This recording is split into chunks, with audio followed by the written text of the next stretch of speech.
জাহিদ কি হলো? বাইক থামালে কেন? না, তেমন কিছু হয়নি। আসলে আমার একটা কাজের কথা মনে পড়ে গিয়েছে। তুমি একটু নামো।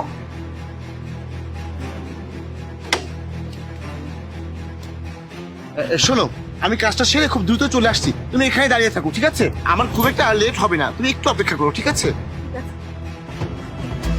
এই, তুমি সব কি লিখেছো? অপু কি সত্যি তোমার স্ত্রী? হ্যাঁ, অপু আমার স্ত্রী, কিন্তু সে আমাকে ছেড়ে চলে গেছে। এই দেখুন, আমাদের একটা বাচ্চাও আছে। আরে ভাই, তুমি সব কি বলছো? ওর সাথে তো আমার অনেক দিনের সম্পর্ক। ওর বিয়ে হয়েছে, ও তোমার স্ত্রী, ওর একটা বাচ্চাও আছে। কই, এসব কথা তো ও আমাকে কখনোই বলেনি। তুমি যে এই কথাগুলো বলছো আর এই কথাগুলো যে সত্যি, এটার কোনো প্রমাণ তোমার কাছে আছে? হ্যাঁ, প্রমাণ আমি। অপু আমার স্ত্রী, এই যে অপুর ছেলে। আর সম্ভবত আপনার কারণেই অপু আমাদের ছেড়ে চলে গেছে। কিন্তু ও ওর ছেলেকে রেখে তোমাকে ছেড়ে যাওয়ার কারণটা কি? কারণ আমি গরিব আর আপনি ধনী। আর অপু কোনো সময়ই আমার এই গরিব অবস্থা নিয়ে সুখী ছিল না। আমরা ভালোবেসে বিয়ে করেছিলাম, আর আমাদের ঘর আলো করে এই ছেলেও হয়েছিল।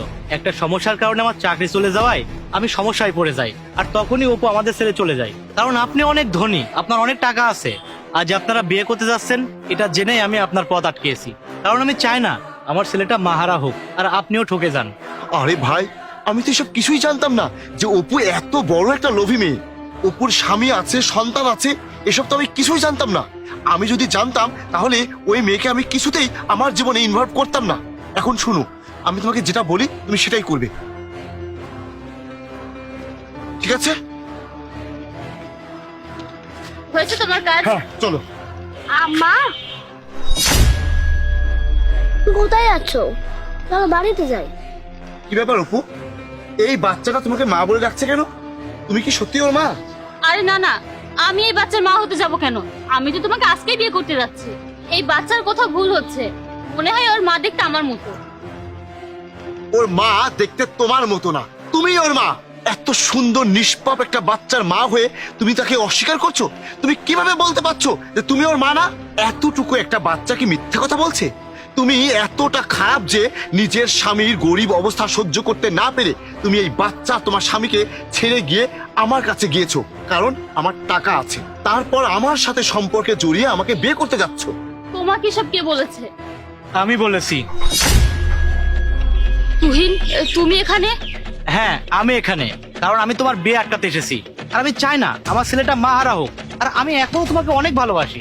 অপু, সাময়িকভাবে হয়তো আমি ক্ষতিগ্রস্ত হয়েছি, কিন্তু তুমি আমাকে ছেড়ে না গিয়ে ভালোবেসে যদি পাশে থাকতে, তাহলে হয়তো আমি সবকিছু আবার ঠিক করে নিতে পারতাম। হ্যাঁ অপু, তোমার স্বামী একেবারে ঠিক কথা বলেছে। সমস্যার সময় একে অপরকে ছেড়ে না গিয়ে দুজন দুজনের পাশে থাকতে হয়। দুজন মিলেমিশেই সব পরিস্থিতির মোকাবেলা করতে হয়। আর ভালোবেসে পাশে থেকে সাপোর্ট করলেই কিন্তু সব সমস্যার সমাধান করে নেওয়া যায়। কিন্তু তুমি কি করেছো? তুমি তার দুঃখের সময় তাকে একা রেখে চলে গেছো। তুমি তোমার ছেলেকে রেখে চলে গেছো কিসের জন্য বলো? অর্থের জন্য? তাহলে তোমার মধ্যে তোমার স্বামীর প্রতি, তোমার সন্তানের প্রতি ভালোবাসা কোথায়?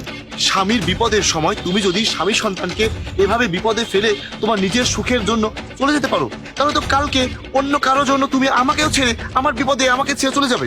কারণ তোমার ভালোবাসা তো অর্থের উপরে। যে মেয়ে নিজের স্বামীকে ছাড়তে পারে, নিজের সন্তানকে ছাড়তে পারে, তার কাছে তো ভালোবাসার কোনো অর্থই নেই। সে তো কারো ভালোবাসা পাওয়ার যোগ্যই না। তোমাকে তো এখন আর আমার বিয়ে করার কোনো প্রশ্নই আসে না। তুমি চাও তোমার স্বামী সন্তানের কাছে ফিরে যাও, সেটাই তোমার জন্য অনেক ভালো হবে। জাহিদ, আমি বুঝতে পেরেছি যে আমি অনেক বড় একটা ভুল করে ফেলেছি। আমি ভালোবাসার অর্থ বুঝিনি। আমি শুধু আমার নিজের সুখের কথা ভেবেছি। আমি আমার সন্তানের কথা ভাবিনি। তুমি আমাকে ক্ষমা করে দাও। আর তুহিন, তুমি আমাকে ক্ষমা করে দাও। আমি তোমাকে ছেড়ে গিয়ে, আমার সন্তানকে ছেড়ে গিয়ে নিজের সুখ খুঁজতে গিয়েছিলাম, কিন্তু আমি বুঝতে পারিনি সেই সুখ হতো অর্থের। মনের সুখ আমি কখনোই পাইনি। তুমি আমাকে বাসায় নিয়ে চলো। আর বাবা, তুই আমাকে ক্ষমা করে দে। আজ থেকে আমি আর কোনোদিন তোকে ছেড়ে যাব না। অপু, তুমি যে তোমার ভুল বুঝতে পেরেছো, এতেই আমি খুশি। আমার ছেলের কথা ভেবে আমি তোমার পথে বাধা দিয়েছিলাম, তুমি আমাকে ক্ষমা করে দাও। ভাই, তুমি খুবই ভালো কাজ করেছো। তুমি আজ ওর বিয়েতে বাধা দিয়েছো বলেই 4টা জীবনের জন্য ভালো হয়েছে। যাও অপু, স্বামী আর সন্তানকে নিয়ে বাসায় ফিরে যাও, সুখী হও।